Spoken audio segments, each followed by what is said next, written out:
Un saludo a todos. Vamos a dar inicio a la sesión número 4, donde hemos abordado todo lo que es modalidad directa. Entonces, ¿qué se toma en cuenta cuando nosotros hablamos de modalidad directa en espacios educativos? Comprendiendo de que en la modalidad indirecta habíamos visto que era la forma de apoyarse entre el centro de educación especial y la escuela regular. Entonces, aquellos apoyos que se brindaban entre un centro y el otro, sobre todo en el de especial que va a apoyar al centro de educación regular, es para la atención con mayor eficiencia, eficacia y sobre todo mirando cuál es el fin máximo de esta situación. Entonces, que es la atención de los estudiantes con dificultades de aprendizaje específicas. Entonces, en la modalidad directa, ¿qué es lo que se aborda? ¿Cómo se comprende? ¿Quiénes intervienen? Es este asunto lo que vamos a profundizar entonces en esta sesión. En la modalidad directa nosotros trabajamos específicamente con lo que van a ser dificultades en el aprendizaje. Entonces, ¿quiénes van a detectar, quiénes van a evaluar, quiénes van a intervenir en todas las dificultades de aprendizaje que se vayan identificando? Va a ser a partir de un equipo pedagógico interdisciplinario. Ellos van a ser quienes puedan ser los apoyos efectivos para estudiantes con estas características. Entonces, ¿qué es lo que se hace primero en la modalidad directa? Podemos observar aquí arriba que tenemos todo lo que es la valoración pedagógica por parte del maestro de la escuela regular. Entonces, en la escuela regular, el maestro lo que hace es una valoración pedagógica. Va a comprender todas aquellas señales de alerta, las va a colocar en un informe y ellas las va a transferir a un informe de valoración pedagógica, va a informar a los padres, va a informar a los directores, va a informar a la comisión pedagógica, entonces ahí toman decisiones todos en equipo, incluyendo a los padres de familia, sobre todo, para hacer la derivación al centro de educación especial, para que ellos realicen un diagnóstico psicopedagógico de identificación. Entonces, ¿qué es lo que va a abordar este equipo multidisciplinario? Primero va a tomar en cuenta todo lo que es la autonomía en actividades instrumentadas en la vida diaria. Luego va a identificar todas aquellas características del funcionamiento básico motor, ya sea grueso o ya sea fino. Luego va a identificar todas aquellas acciones y actitudes de los estudiantes en relación a las funciones ejecutivas. Luego va a hacer un sondeo y comprender cómo ha sido el desarrollo socioemocional afectivo del estudiante, eh, viendo siempre que el estudiante no es un ser humano único e independiente, sino que los estudiantes vienen de espacios, de contextos, de lugares donde se los contiene y se los atiende también a ellos. Y por último, todo lo que va a ser inducción académica. Aquí se va a identificar todos aquellos avances o dificultades que van teniendo en relación a lo que es lectura, escritura, razonamiento verbal y lógico y cálculo matemático. Entonces, en esta parte de identificación, que es la primera parte, la primera etapa donde interviene el equipo multidisciplinario pedagógico, lo que se hace es precisan y establecen las causas y orígenes y factores que pueden ser los causales de estas dificultades de aprendizaje. Entonces, ¿qué se tiene que abordar en este primer punto? Se va a comprender todo lo que es el desarrollo neurológico, biológico, psicológico, social, cultural y ambiental. Eso es por una parte. Por otra parte, se va a atender todo lo que es el desarrollo integral, es decir, cómo está funcionando todas estas áreas de manera integral. ¿Cuáles son estas áreas? Es el área sensorial, es el área del lenguaje, es el área de las funciones cognitivas, es el área motora, es el área cognitiva, el área ejecutiva, el de desarrollo socioemocional y afectivo. Y finalmente se va a atender todo lo que son capacidades de aprendizaje. Es decir, si todo mi desarrollo integral ha permitido o está causando dificultad para poder aprender los contenidos que se van planteando día a día en la escuela.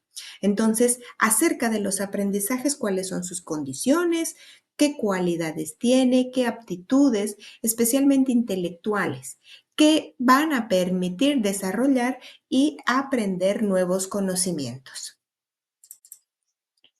Entonces, el diagnóstico psicopedagógico multidisciplinario va a tener las siguientes participaciones de los profesionales. Primero va a tener a profesionales, o va a estar compuesto por profesionales en el área de la psicología.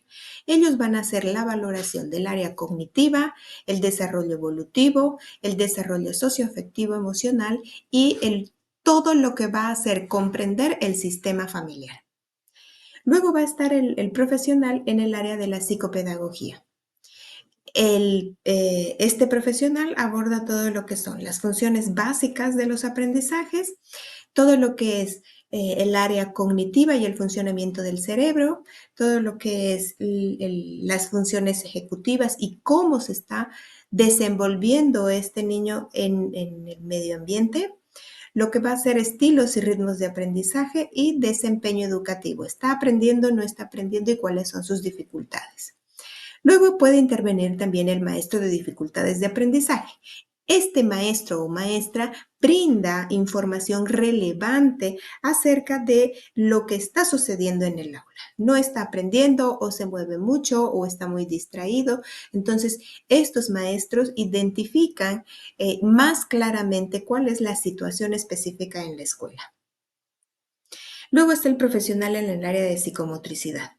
Este profesional realiza actividades para identificar interacciones cognitivas, emocionales, simbólicas y todo lo que va a ser el desarrollo motor y el funcionamiento motor del estudiante.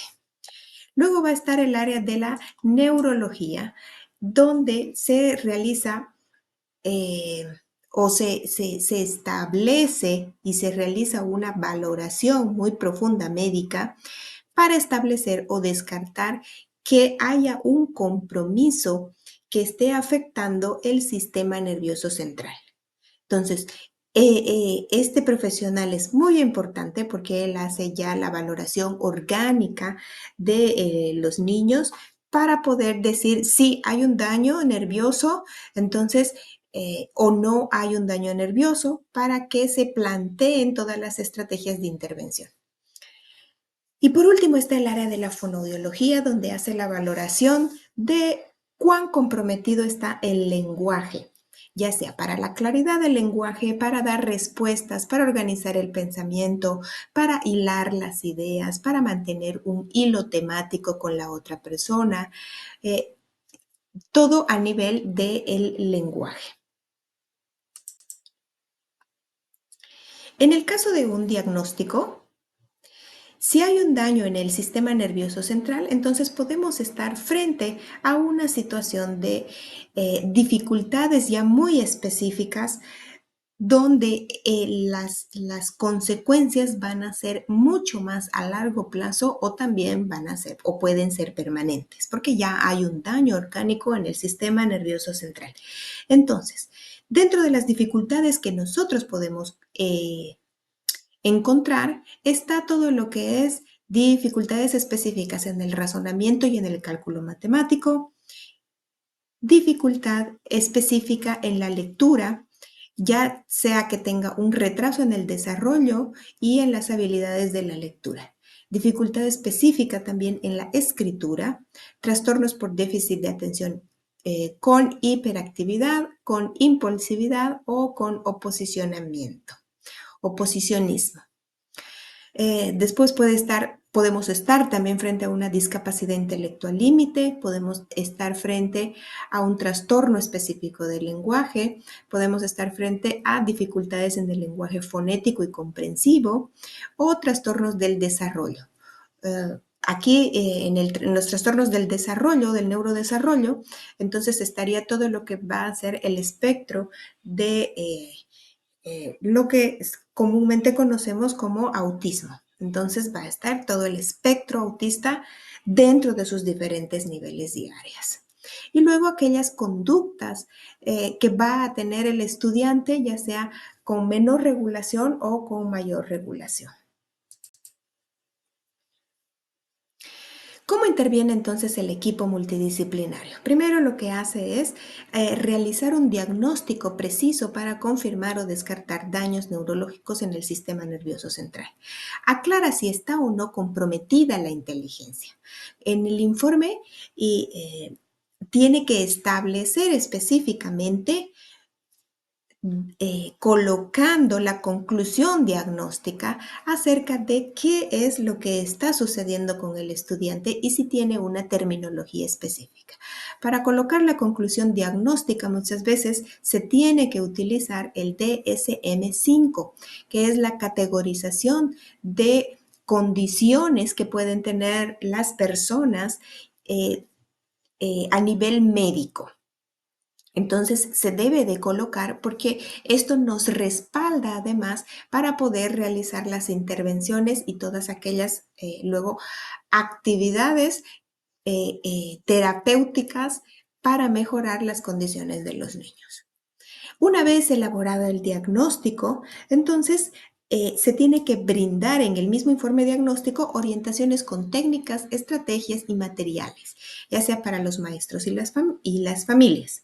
Pero no solamente tiene que estar eso impreso en un informe final, sino que también el equipo multidisciplinario tiene que ir a hacer la devolución de este informe, aclarando de manera clara, concreta y de fácil entender y de fácil accionar en las escuelas o en las familias. En primera instancia tiene que informar a los padres de familia.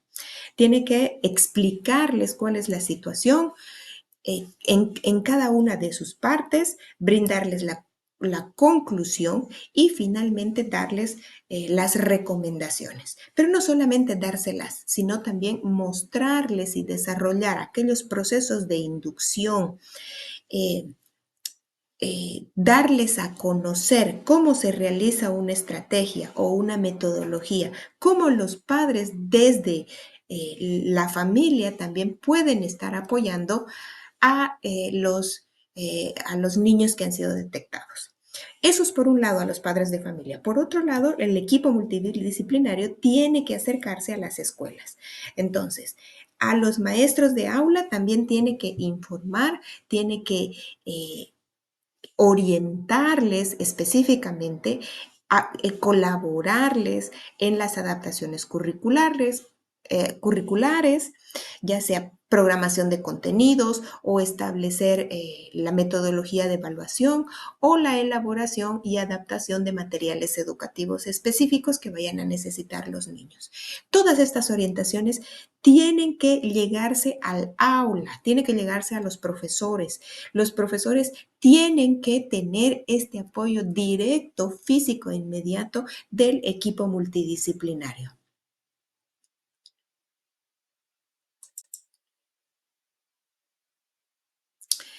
Em, ¿Cuál va a ser la modalidad y cómo se sugiere que sea la modalidad de atención de las dificultades de aprendizaje? Entonces, se va a poder siempre atender a los estudiantes en el turno alterno al subsistema de educación regular. Es decir, si los niños van en la mañana a la escuela regular, en la tarde tendrán que ir a los apoyos en la escuela especial con el equipo multidisciplinario. Entonces, de manera coordinada también con los padres, los niños podrán asistir a un lado y también al otro.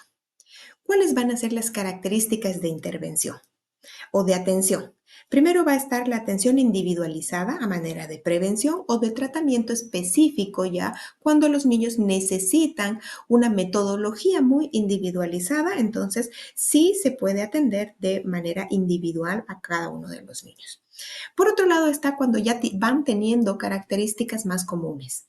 Entonces, en el nivel 1, cuando se puede tener grupos de hasta 3 estudiantes en el que tengan similitud en sus dificultades y te pueda atender a un grupo de hasta 3 niños, porque además El hecho de que los niños estén trabajando en grupo no solamente atienden lo que va a ser su dificultad en el aprendizaje específico o en el área específica o en la función específica, sino que también se va a promover, por ejemplo, todo lo que es trabajo en equipo, todo lo que es colaboración, todo lo que es la escucha activa. Entonces son estas otras áreas sociales que también hacen muy importante a la atención de los niños o de los estudiantes. Entonces podemos tener tres tipos de niveles en los niños. El nivel 1 hasta 3 niños, el nivel 2 donde se trabajaría todo lo que es autonomía funcional hasta 7 niños y el nivel 3 ya sería la inducción específica al aprovechamiento académico. Serían niños que tienen dificultades en la escritura específica, niños que tienen dificultades específicas en la lectura o en la matemática. Muy similar todo lo que va a ser sus necesidades, entonces aquí se puede trabajar hasta con 10 estudiantes. ¿Qué aborda entonces y qué se aborda, qué se atiende en el Centro de Educación Especial? Vamos entonces a establecer qué es lo que tiene que tener máxima precisión el equipo de educación especial en el centro de educación. Primero va a estar todo lo que es autonomía en las actividades instrumentadas. Aquellas habilidades de vida diaria, autocuidado, alimentación y autonomía.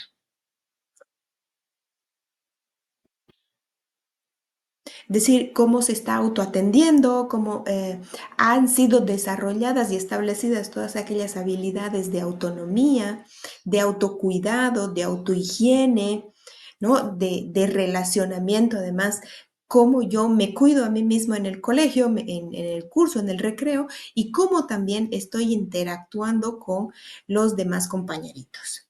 Luego se va a tomar en cuenta todo lo que son funciones motoras, ya sea de motor grueso, motor fino, espacialidad, ritmo o temporalidad.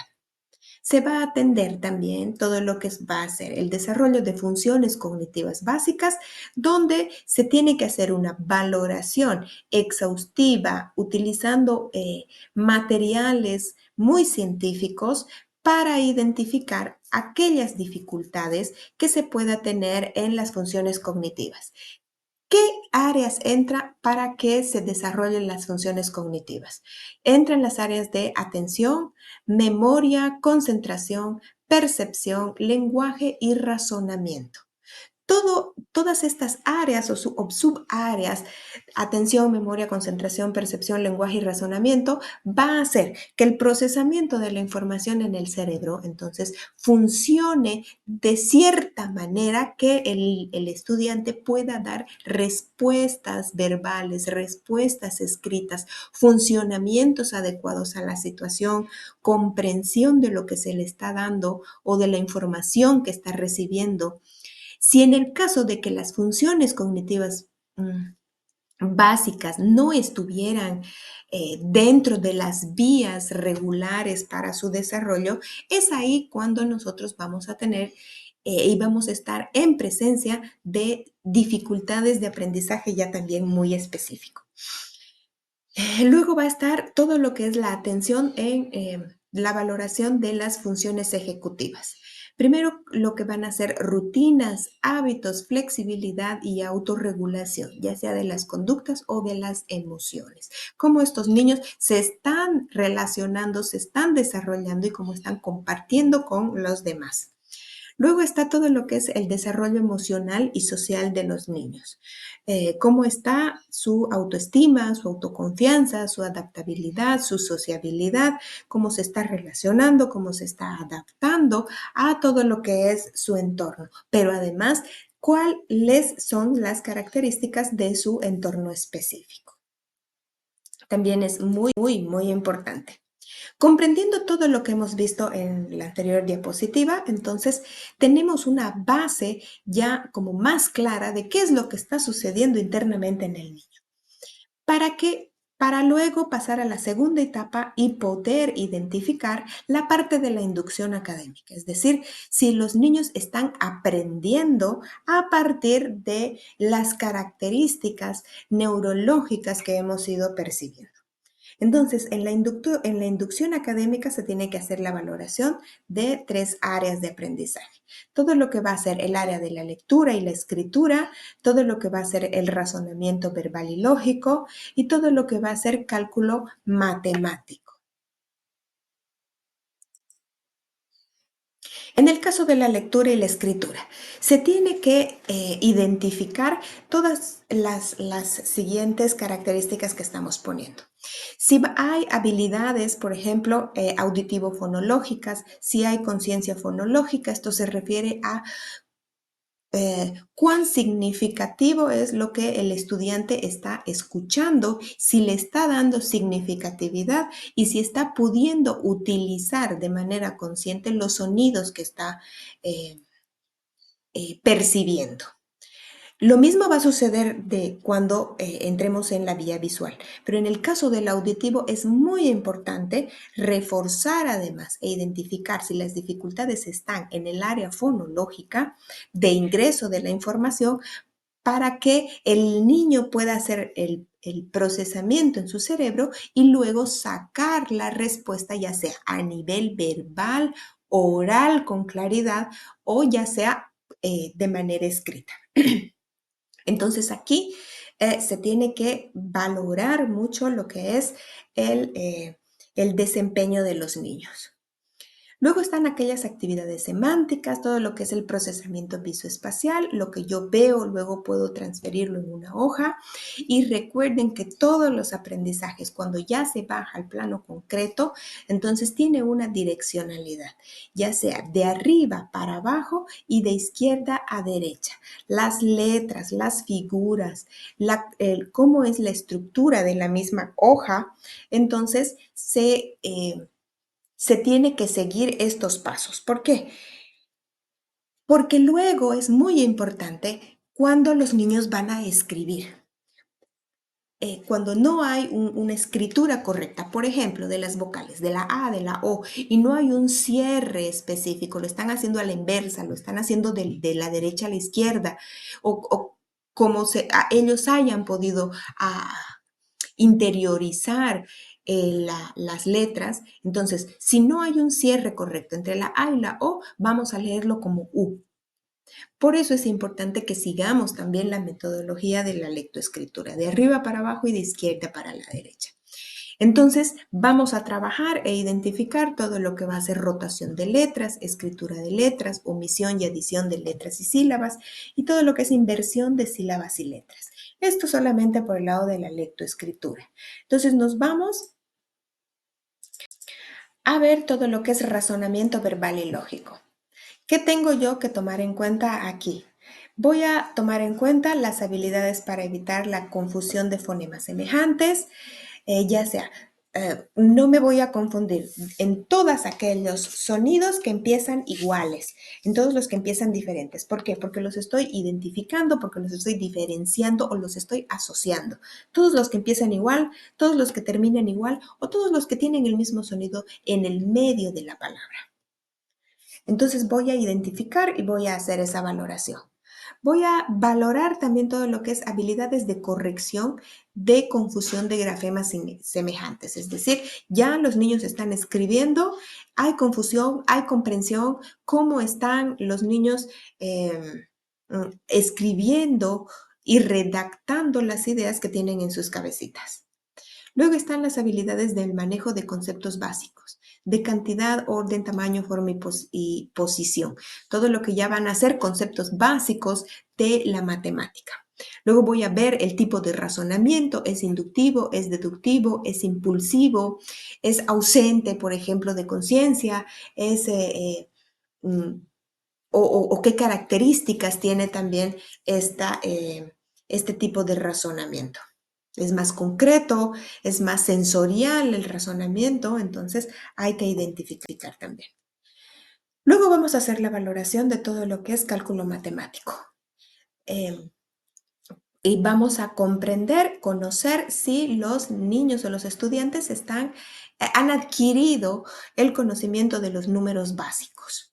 Si los niños reconocen de memoria, lo identifican en un cuaderno, pero también es muy importante de que no solamente conozcan los números, sino que también tengan esa conciencia de comprender que un número es la representación de cantidades.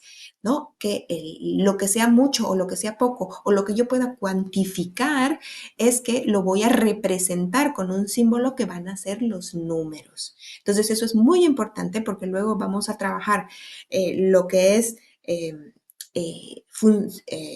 operaciones aritméticas, suma, resta, multiplicación y división.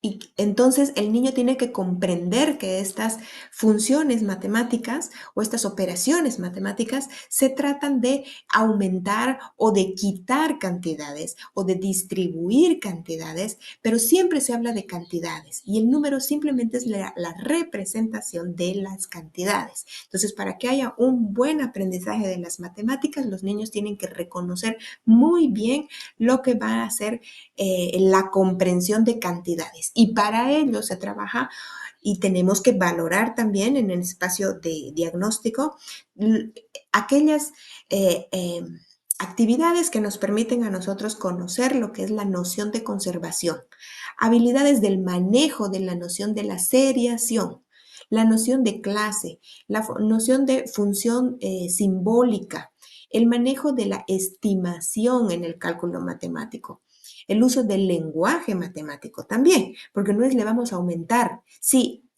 regularmente y en la vida diaria podemos aumentar las cosas, pero ¿cuánto suma lo que yo estoy aumentando? ¿No? Entonces, también es comprender lo que es el entendimiento del uso matemático, del lenguaje matemático. Y por lo tanto vamos a ver lo que es el desempeño motor de la escritura de números, así como el lenguaje se lo representa en símbolos de letras para hacer las palabras y la escritura. Entonces las matemáticas y todo lo que va a ser el proceso y el cálculo matemático se lo representa también a partir de los números, que es la escritura matemática. Entonces, también se tiene que seguir las mismas pautas, de arriba para abajo y de izquierda para derecha.